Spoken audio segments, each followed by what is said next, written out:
हमने दुबई में आपको कलकत्ता की जर्सी में देखा, आज कलकत्ता में इंडिया की जर्सी में और भी मजा आया।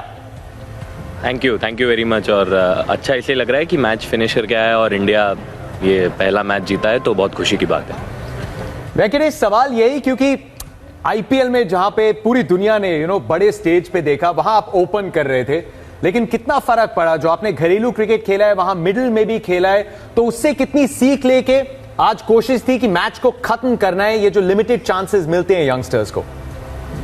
जी हाँ, देखिए अपना जो डोमेस्टिक स्ट्रक्चर है इंडिया का, that is one of the best. उस स्ट्रक्चर में जब आप मिडिल ऑर्डर में बैटिंग करके मैचेस फिनिश करते हैं तो आपको अच्छा कॉन्फिडेंस बूस्टर जैसा रहता है वो। और मैं मिडिल ऑर्डर काफ़ी खेला हूँ एमपी के लिए और केकेआर के लिए ओपन किया है, बट मैंने हमेशा कहा है कि एज अ प्रोफेशनल क्रिकेटर बहुत ज़रूरी होता है आप फ्लेक्सिबल रहो किसी भी ऑर्डर में बैटिंग करने के लिए। और आई थिंक जो अपॉर्चुनिटी मुझे मिलेगा उसको कैश करने की पूरी कोशिश करने का ही सोच के खेला हूँ, और आज बहुत खुशी है कि मैच फिनिश करके आया हूँ। वेंकटेश, आकाश चोपड़ा बोल रहा हूँ। Very well played my brother, but एक मेरा सवाल ये है कि व्हाट्स योर प्रेफर्ड नंबर? हम सबका होता है, तो आपने ओपन में कमाल किया है, अब आपको एक नया रोल अदा करने के लिए कहा गया है। हाउ डिफिकल्ट इज इट, और सबसे ज्यादा मजा कहाँ पे आता है?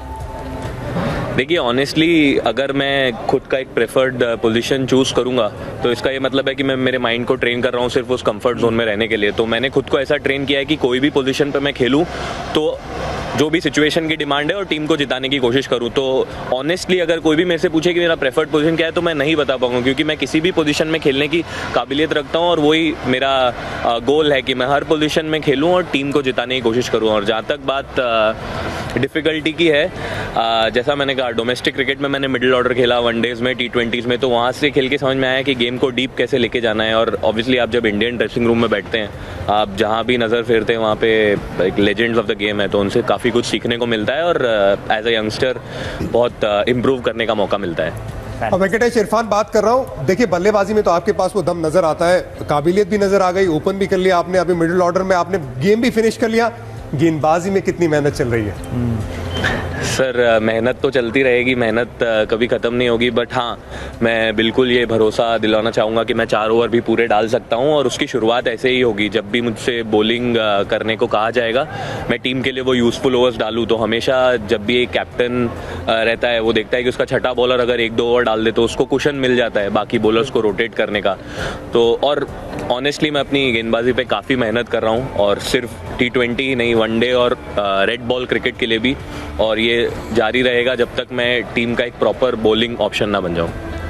Good luck. वेंकटेश, तान्या बोल रही हूँ। केकेआर के लिहाज से एक सवाल है कि श्रेयस अय्यर भी अब आपके साथ है और अब तो कप्तान बन गए, क्या एक्सपेक्टेशंस है इस सीजन से?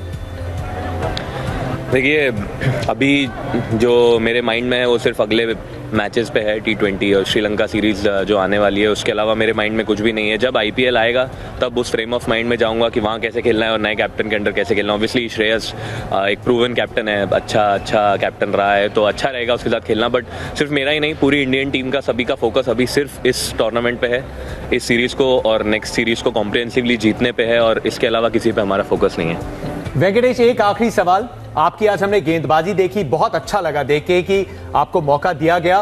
क्या एक सोच है टीम की, बाकी भी जो थोड़े टॉप ऑर्डर के बैटर्स हैं, जो अवेलेबल ऑप्शंस हो पाए, क्या थोड़ा कहा गया है या मेहनत चल रही है कि 1 या 2 ओवर डालने के लिए भी तैयार रहे? Is there a little focus on this as well?